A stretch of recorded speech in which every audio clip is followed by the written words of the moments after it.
Ați văzut vreodată o clădire verde?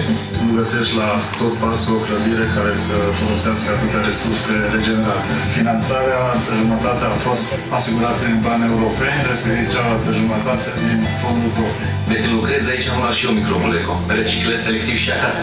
E așa trebuie să facem toți. Mai avem și alte lucruri de descoperit. Călătoria continuă. Regio, din zor până în seară, dezvoltăm o țară. Urmărește călătoria pe Facebook. La Bregaliu. Dar tu-i faci de București. Eu pare foarte frumos aici. E unul din cele 3 proiecte realizate în Bragadiu pe bani europeni. E frumos și curat, sunt amenajate și spațiile verzi dintre blocuri, au amenajat și spații de joacă pentru copii. Ne mai glumim și spunem că suntem într-unul din sectoarele Bucureștiului. Mai avem și alte lucruri de descoperit. Călătoria continuă. Regio, din zor până în seară. Astăzi spre Slobozia, la un centru de zi pentru pensionari.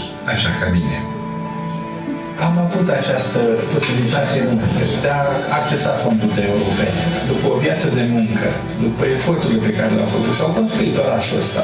Acum trebuie să se și bucure și am dat fonduri europene și am realizat acest centru. Mai avem și alte lucruri de descoperit. Și bine arată. O fi nou construit sau doar renovat?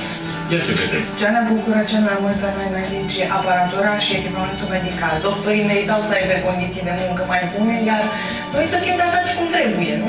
Acum există și dorință, există și putință. Mai avem și alte lucruri de descoperit.